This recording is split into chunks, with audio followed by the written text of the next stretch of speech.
저는 22살에 결혼해서 25의 딸을 낳았습니다. 남편과는 딸이 중학생일 때 이혼했죠. 그 후로 쭉 딸과 둘이 살았어요. 딸이 제 전부였습니다. 수빈이는 착하고 똑똑한 아이였어요. 대학에 들어가서도 주말마다 집에 와서 제 손잡고 이런저런 이야기를 나누곤 했죠. 엄마, 나중에 내가 돈 많이 벌면 같이 여행 다니자. 그런 말을 자주 했습니다. 저는 그 말이 좋아서 늘 웃으며 대답했어요. 그래, 우리 수빈이가 효녀네. 그런데 수빈이가 대학교 4학년 겨울 갑자기 쓰러졌습니다. 병원에서는 급성 백혈병이라고 했어요. 6개월 동안 병원을 오가며 치료받았지만 결국 떠나고 말았죠. 23의 나이에 말입니다. 장례식 날 저는 멍하니 앉아 있었어요. 눈물도 나오지 않았습니다. 그냥 텅 비어버린 느낌이었죠. 사람들이 와서 위로의 말을 건네도 귀에 들어오지 않았어요. 그때 한 남자가 다가왔습니다. 키가 크고 말랐는데 얼굴이 수척해 보였어요. 안녕하세요, 어머님. 저는 수빈이 대학 동기 민준입니다. 민준이라는 이름은 수빈이한테서 여러 번 들었던 이름이었어요. 대학 때부터 친하게 지낸 친구라고 했죠. 민준 씨는 45 정도 되어 보였는데 수빈이보다 한참 나이가 많았습니다. 늦깎이 대학생이었어요. 그렇게 자기소개를 했죠. 민준 씨는 장례식 내내 저를 챙겨줬어요. 문상객들을 응대하고 음식을 권하기도 했습니다. 저는 그냥 인형처럼 앉아 있기만 했거든요. 장례식이 끝나고 집에 돌아왔을 때도 민준 씨가 따라왔어요. 어머님 혼자 계시면 안 됩니다. 며칠만 지켜보게 해주세요. 저는 거부할 힘도 없었어요. 그냥 고개를 끄덕였죠. 민준 씨는 거실 소파에서 잤습니다. 다음 날 아침 일어나 보니 주방에서 밥 짓는 소리가 들렸어요. 민준 씨가 죽을 끓이고 있었습니다. 어머님 조금이라도 드셔야 해요. 저는 숟가락을 들었지만 목으로 넘어가지 않았어요. 그래도 민준 씨가 계속 권해서 몇 숟가락 떴습니다. 그때 눈물이 났어요. 수빈이가 아플 때 제가 이렇게 죽을 끓여줬던 기억이 났거든요. 민준 씨는 아무 말 하지 않고 제 옆에 앉아 있었어요. 그 조용한 위로가 고마웠습니다. 처음으로 혼자가 아니라는 생각이 들었죠. 민준 씨는 며칠 있다가 돌아간다고 했는데 일주일이 지나도 집에 있었어요. 어머님께서 조금 더 안정되실 때까지만요. 그렇게 말했습니다. 사실 저는 혼자 있는 게 무서웠어요. 집안이 너무 조용하면 수빈이 생각만 났거든요. 수빈이 방에 들어가면 눈물만 나고 그렇다고 방문을 닫아두면 더 마음이 아팠습니다. 민준 씨가 있으니까 그나마 견딜만 했어요. 민준 씨는 아침마다 죽이나 미역국을 끓여줬습니다. 저녁에는 간단한 반찬을 만들어 놓고 갔죠. 어머님 저는 혼자 사는 게 익숙해서 요리도 할 줄 알거든요. 그렇게 말했어요. 알고 보니 민준 씨도 이혼한 지 오래됐다고 했습니다. 아이는 없었대요. 결혼 생활이 쉽지 않더라고요. 담담하게 말했죠. 저는 공감이 됐어요. 저도 비슷한 경험이 있었거든요. 처음 일주일은 민준 씨가 소파에서 잤는데 나중에는 수빈이 방을 써도 된다고 했어요. 어차피 저는 그 방에 들어갈 엄두가 안 났거든요. 민준 씨는 고민하더니 정말 괜찮으시다며요. 하고 수락했습니다. 이상했어요. 남의 집에 낯선 남자가 들어와 살고 있는데 전혀 어색하지 않았어요. 오히려 안정감이 들었습니다. 아침에 일어나면 민준 씨가 이미 일어나서 커피를 끓이고 있고 저녁에 집에 오면 불이 켜져 있었거든요. 민준 씨는 직장이 집 근처에 있다고 했어요. 작은 회사에서 격리 일을 한다고 했습니다. 특별할 것 없는 평범한 직장인이에요. 그렇게 말했지만 저는 민준 씨가 참 든든해 보였어요. 한 달쯤 지났을 때 저는 처음으로 웃었어요. 민준 씨가 라면을 끓이다가 면이 다 불어버린 걸 보고 웃음이 나왔거든요. 어머님 웃으시는 거 처음 봐요. 민준 씨도 덩달아 웃었습니다. 그때 깨달았어요. 아, 나를 아직 필요로 하는 사람이 있구나. 민준 씨는 집안일을 못해서 제가 가르쳐 줘야 했거든요. 빨래도 대충 하고 청소도 서툴렀어요. 저는 자연스럽게 그런 것들을 챙겨주기 시작했습니다. 어머님이 계시니까 집 같아요. 민준 씨가 그런 말을 했어요. 저도 그랬어요. 혼자 있을 때는 집이 아니라 그냥 텅 빈 공간 같았는데 민준 씨가 있으니까 다시 집다운 느낌이 들었습니다. 2달째 되던 어느 토요일 민준 씨가 시장에 같이 가실래요? 하고 물었어요. 저는 망설였습니다. 밖에 나가는 게 아직 부담스러웠거든요. 어머님 집에만 계시면 안 돼요. 조금씩이라도 나가셔야 해요. 결국 따라 나섰습니다. 시장에서 민준 씨는 이것저것 물어봤어요. 이 고등어가 싱싱한가요? 양파는 어떤 걸 골라야 하죠? 저는 하나하나 가르쳐 줬어요. 오랜만에 누군가를 가르친다는 느낌이 좋았습니다. 돌아오는 길에 민준 씨가 아이스크림 하나 사드릴까요? 했어요. 저는 단 것을 별로 안 좋아하는데 그날은 왠지 먹고 싶었어요. 둘이 나란히 걸으며 아이스크림을 먹었습니다. 지나가는 사람들이 쳐다보는 것 같았지만 신경 쓰지 않았어요. 집에 와서 장 본 것들을 정리하는데 민준 씨가 부부 같다고 생각하는 사람들이 있을 것 같아요. 했어요. 저는 깜짝 놀랐습니다. 그런 생각을 해본 적이 없었거든요. 그런 오해가 생기면 어떻게 하죠? 괜찮지 않을까요? 어차피 서로 혼자잖아요. 민준 씨의 말이 묘하게 마음에 남았어요. 그날 밤 잠자리에 들면서 생각해 봤습니다. 정말 부부 같긴 했어요. 아침에 같이 밥 먹고 저녁에 같이 텔레비전 보고 집안일도 함께 했거든요. 어느 비 오는 저녁이었어요. 민준 씨가 퇴근길에 비를 맞고 왔습니다. 옷이 다 젖어서 떨고 있었어요. 저는 얼른 수건을 가져다 줬죠. 감기 걸리겠어요. 빨리 샤워하고 나오세요. 민준 씨가 샤워하는 소리를 들으며 저는 생강차를 끓였어요.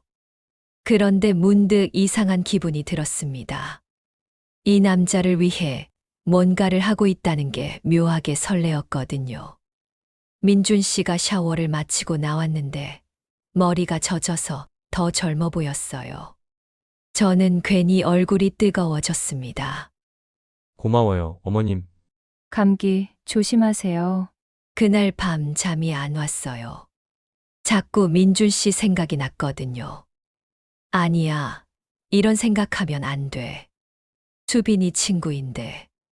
그렇게 혼자 중얼거렸지만 마음은 어쩔 수가 없었어요. 다음 날부터 민준 씨를 보는 제 시선이 달라졌습니다. 전에는 고마운 사람, 착한 사람 정도로 생각했는데, 이제는 남자로 보이기 시작했어요.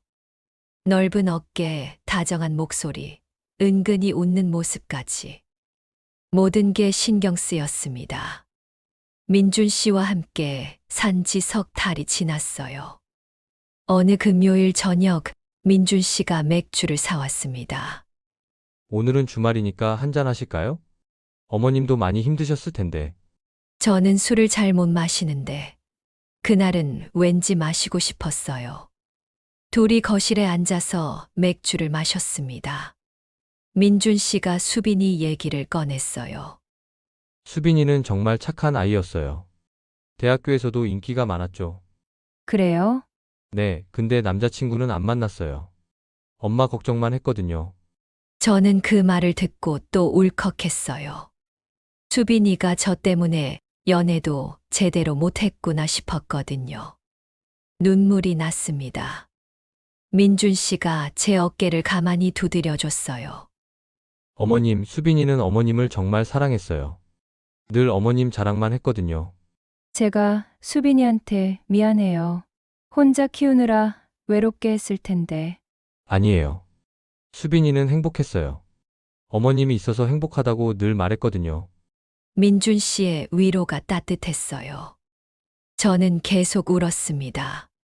그러다가 민준 씨 어깨에 기대게 됐어요. 민준 씨는 가만히 제 등을 쓰다듬어 줬습니다. 저도 외로웠어요, 어머님. 민준 씨의 목소리가 떨렸어요. 저는 고개를 들어 민준 씨를 봤습니다. 민준 씨 눈에도 눈물이 고여 있었어요. 수빈이 죽고 나서 정말 힘들었어요. 그런데 어머님을 돌보면서 저도 위로받았거든요. 그때 민준 씨가 제 손을 잡았어요. 따뜻한 손이었습니다. 저는 그 손을 뿌리치지 못했어요. 아니, 뿌리치고 싶지 않았어요. 어머님, 민준 씨가 제 이름을 불렀어요. 저는 대답 대신 눈을 감았습니다. 민준 씨의 입술이 제 이마에 닿았어요. 그리고 뺨, 마지막에는 입술에. 저는 밀어내야 한다고 생각했어요. 하지만 몸이 움직이지 않았습니다.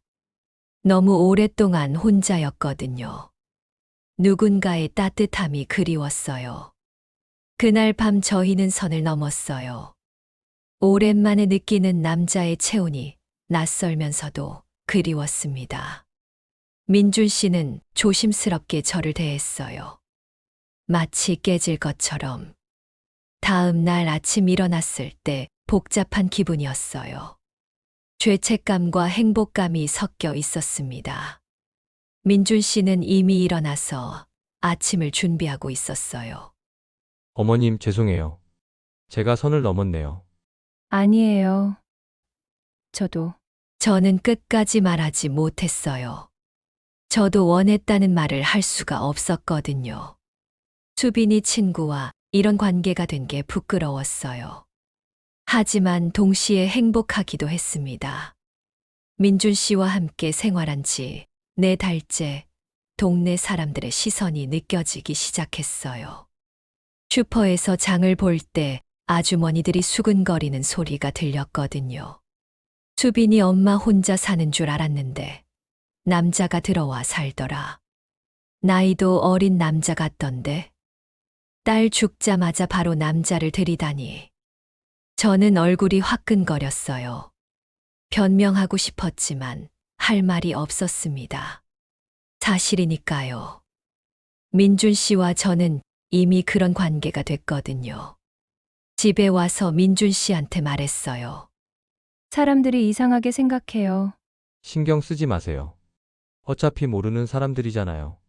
민준 씨는 담담했지만 저는 마음이 무거웠어요. 수빈이한테 미안했거든요. 딸을 잃고도 이런 소문에 휘말리다니. 더 큰 충격은 일주일 후에 왔어요. 전 남편이 갑자기 집에 찾아왔거든요. 10년 만에 처음이었어요. 뭔 소리를 들었는지 알아? 전 남편은 술 냄새를 풍기며 소리를 질렀어요. 동네에서 제가 젊은 남자와 산다는 소문을 들었다는 거였죠. 수빈이 죽고 얼마 안 됐는데 벌써 남자를 들여? 그게 아니에요. 민준 씨는 수빈이 친구고. 친구가 뭘? 한 집에서 자고 있으면서 전 남편이 고래고래 소리를 지르는데 마침 민준 씨가 퇴근했어요. 상황을 파악한 민준 씨가 나서려 했지만 전 남편이 더 흥분했습니다. 이 새끼가 그 남자구나? 우리 딸 친구 행세하면서 미망인 꼬시고 앉았네? 말씀 조심하세요. 민준 씨가 차분하게 말했지만 전 남편은 들을 생각이 없었어요. 결국 욕설만 퍼붓고 갔습니다. 그날 밤 저는 많이 울었어요. 수빈이가 보고 있으면 뭐라고 생각할까? 그런 생각이 들었거든요. 민준 씨가 위로해 줬지만 마음이 편하지 않았어요. 어머님, 제가 나갈까요? 아니에요. 그럴 필요 없어요. 입으로는 그렇게 말했지만 속으로는 흔들렸어요. 정말 제가 잘못하고 있는 건 아닌가. 그런 생각이 들었거든요. 며칠 후 동네 아주머니가 대놓고 말했어요. 수빈이 엄마, 사람들이 많이 안 좋게 봐. 딸 죽고 바로 남자 들이면 쓰나.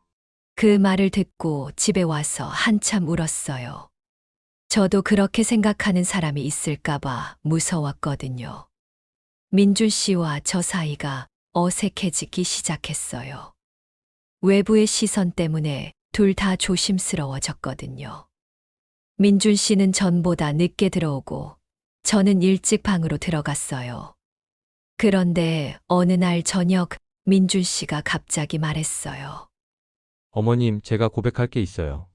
저는 가슴이 철렁했어요. 설마 다른 여자가 생겼나 싶었거든요. 사실 저는 수빈이를 좋아했어요. 대학교 때부터. 저는 깜짝 놀랐어요. 전혀 예상 못한 말이었거든요. 수빈이는 저보다 20살이나 어렸잖아요. 말도 안 되는 줄 알았어요. 그래서 그냥 친구로만 지냈죠. 민준 씨의 목소리가 떨렸어요. 저는 복잡한 기분이었습니다. 그런데 수빈이가 죽고 나서 어머님을 만났어요. 수빈이랑 닮은 면이 있더라고요. 따뜻하고 다정한 면이. 그럼 저를 수빈이 대신으로. 아니에요. 처음엔 그럴 수도 있다고 생각했어요. 하지만 지금은 아니에요. 어머님을 어머님으로 좋아하거든요. 저는 혼란스러웠어요. 민준 씨의 진심이 느껴지긴 했지만 수빈이를 좋아했다는 얘기가 충격이었거든요. 수빈이한테는 고백 안 했어요? 못했어요. 나이 차이도 크고 제가 이혼남이잖아요. 수빈이한테는 더 좋은 사람이 나타날 거라고 생각했어요. 그날 밤 저는 잠이 안 왔어요. 민준 씨가 수빈이를 좋아했다는 사실이 자꾸 머릿속을 맴돌았거든요. 그럼 지금 저랑 있는 것도 수빈이 때문인가? 그런 생각이 들었어요. 며칠 후 더 큰 일이 벌어졌어요. 민준 씨 부모님이 갑자기 집에 찾아오신 거예요. 누가 연락을 했는지 민준 씨가 저와 함께 산다는 걸 아시더라고요. 아들아, 뭐 하는 짓이냐? 민준 씨 아버지가 화를 내셨어요. 어머니는 저를 보더니 안타까운 표정을 지으셨습니다. 아주머니, 아들이 패 끼쳐서 죄송해요. 당장 데려가겠어요. 아니에요. 민준 씨는 저를 많이 도와주셨어요. 그래도 이건 아니죠. 아들이 딸 잃은 어머니한테 이런 짓을 하다니. 민준 씨가 말하려 했지만 부모님은 들으려 하지 않으셨어요. 결국 민준 씨를 끌고 가겠다고 하셨습니다. 그날 저녁 민준 씨와 둘이 남았을 때 민준 씨가 말했어요. 어머님, 저 때문에 힘드시죠? 아니에요. 거짓말인 거 다 알아요. 요즘 많이 힘들어 보이시는 거 제가 다 알거든요. 민준 씨 말이 맞았어요. 저는 정말 힘들었어요. 사람들 시선도 그렇고 수빈이한테 미안한 마음도 그렇고. 민준 씨 부모님이 다녀간 후 저희는 더 조심스러워졌어요. 민준 씨는 거의 밤늦게 들어오고 저는 먼저 방으로 들어갔죠. 서로 눈치를 보게 됐어요. 일주일 후 민준 씨가 말했어요. 어머님, 저 이사 알아보고 있어요. 저는 가슴이 철렁했어요. 예상했던 말이긴 했지만 막상 들으니까 속상했거든요. 왜요? 여기 있으면 안 돼요? 어머님만 힘들어지잖아요. 동네 사람들 시선도 그렇고 제 부모님까지 와서 그러시니까. 저는 아무 말도 할 수 없었어요. 민준 씨 말이 맞았거든요. 하지만 민준 씨가 없는 삶은 상상할 수가 없었어요. 그럼 언제 나가실 거예요? 2주 후쯤. 집 구하는 대로. 그 말을 들으니까 갑자기 현실감이 들었어요. 정말 민준 씨가 떠나는구나. 다시 혼자가 되는구나. 며칠 후 토요일 저녁 민준 씨가 술을 사왔어요. 마지막으로 한잔 하실까요? 저는 민준 씨와 마주 앉아 술을 마셨어요. 둘 다 말이 없었습니다. 할 말이 너무 많은데 뭐부터 해야 할지 모르겠더라고요. 어머님, 저랑 있으면서 행복했어요? 갑자기 민준 씨가 물었어요. 저는 고민했어요. 솔직하게 말해야 하나. 행복했어요. 오랜만에 살아있다는 느낌이었어요. 저도 그래요. 어머님과 함께 있으면 살 수 있을 것 같아요. 민준 씨 눈에 눈물이 고였어요. 저도 울컥했습니다. 그럼 왜 떠나려고 해요? 어머님이 상처받는 걸 볼 수가 없어요. 사람들이 뭐라고 하든 상관없지만 어머님이 힘들어 하시니까. 저는 민준 씨 손을 잡았어요. 떠나지 말라고 같이 있자고 말하고 싶었거든요. 하지만 그 말이 나오지 않았어요. 그날 밤 저희는 마지막인 것처럼 서로를 안았어요. 민준 씨는 저를 소중하게 대했고, 저도 민준 씨를 온 마음으로 받아들였습니다. 아침이 오는 게 무서웠어요. 다음 날 일요일, 민준 씨가 짐을 정리하기 시작했어요. 많지 않은 짐이었는데도 하루 종일 걸렸습니다. 저는 참아보고 있을 수가 없어서 부엌에서 저녁을 준비했어요. 어머님, 정말 고마웠어요. 민준 씨가 뒤에서 말했어요. 저는 대답 대신 고개만 끄덕였습니다. 말하면 울 것 같았거든요. 가끔 안부 전화 드려도 될까요? 그러세요. 저는 여전히 등을 돌리고 있었어요. 민준 씨가 떠나는 모습을 보고 싶지 않았거든요. 민준 씨가 문을 나서기 전에 마지막으로 말했어요. 어머님, 저를 사랑한다고 한 번만 말해주세요. 저는 천천히 돌아서서 민준 씨를 봤어요. 눈물이 고인 얼굴이었습니다. 사랑해요, 민준 씨.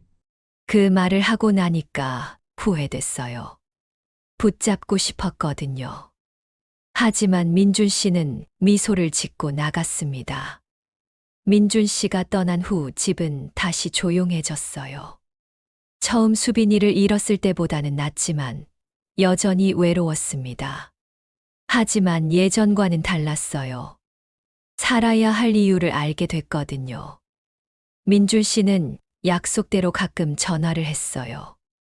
안부를 묻고 건강은 어떤지 물어봤습니다.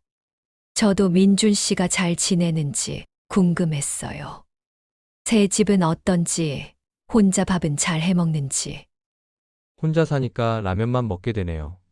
그러면 안 돼요. 제대로 챙겨 드세요. 전화를 끊고 나면 민준 씨가 그리웠어요. 같이 밥 먹고 텔레비전 보던 그 평범한 일상이 그리웠습니다. 한 달 후 동네 슈퍼에서 아주머니가 말했어요. 그 남자 어디 갔어? 요즘 안 보이던데. 이사 갔어요. 잘했네.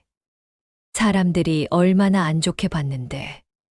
그 말을 들으니까 화가 났어요. 민준 씨가 얼마나 좋은 사람인데 그런 식으로 말하는지. 하지만 대꾸하지 않았어요. 무슨 말을 해도 소용없을 것 같았거든요. 집에 와서 수빈이 방에 들어갔어요. 민준 씨가 쓰던 방이었죠. 아직 민준 씨 냄새가 남아있는 것 같았어요. 수빈이 사진을 보면서 생각했습니다. 수빈아, 엄마가 잘못했을까? 사진 속 수빈이는 환하게 웃고 있었어요. 뭐라고 대답하는 것 같기도 했습니다. 괜찮다고, 엄마도 행복할 권리가 있다고. 2달 후 민준 씨가 갑자기 집 앞에 나타났어요. 살이 빠져서 더 말라 보였습니다. 어머님, 보고 싶었어요. 저도 보고 싶었다고 말하고 싶었지만 참았어요. 대신 집으로 들어오라고 했죠. 밥 먹었어요? 아니요. 저는 얼른 밥상을 차렸어요. 민준 씨는 맛있게 먹었습니다. 오랜만에 제대로 된 밥을 먹는다고 했어요. 어머님은 어떻게 지내세요? 그냥 살아가죠. 외롭지 않으세요? 외롭죠. 하지만 견딜만 해요. 민준 씨가 제 손을 잡았어요. 여전히 따뜻한 손이었습니다. 다시 같이 살 수 없을까요? 저는 고민했어요. 마음으로는 그러고 싶었지만 현실적으로 어려웠거든요. 민준 씨, 우리는 안 돼요. 왜요? 사람들 시선도 그렇고, 나이 차이도 있고, 그런 건 상관없어요. 저는 상관 있어요. 민준 씨한테 피해만 주고 싶지 않아요. 민준 씨는 한참 말이 없더니 고개를 끄덕였어요. 알겠어요. 하지만 어머님을 포기하지는 않을 거예요. 그 말을 남기고 민준 씨는 떠났어요. 저는 창문으로 민준 씨가 걸어가는 모습을 봤습니다. 뒷모습이 쓸쓸해 보였어요. 지금 생각해보면 그때 붙잡았어야 했는지도 몰라요. 하지만 그때는 그게 최선이라고 생각했습니다. 민준 씨를 위해서라도. 민준 씨와 헤어진 지 1년이 지났어요. 가끔 전화는 하지만 만나지는 않았습니다. 저는 혼자 살아가는 법을 다시 배웠어요. 수빈이 없는 삶, 민준 씨 없는 삶을 견뎌내는 법을. 하지만 후회하지는 않아요. 민준 씨와 함께 했던 그 시간들이 제게는 선물 같았거든요. 다시 사랑할 수 있다는 걸 알게 해줬으니까요. 여러분이라면 어떻게 하셨을까요? 외로움 속에서 다가온 따뜻한 사랑을 거부할 수 있었을까요? 설령 그것이 금지된 사랑이었다고 해도 말이에요. 저는 아직도 가끔 생각해요. 만약 그때 용기를 냈다면 지금 민준 씨와 함께 있을 수 있었을까? 하지만 이미 지나간 일이죠. 그저 그 시간들을 소중히 간직하며 살아갈 뿐입니다.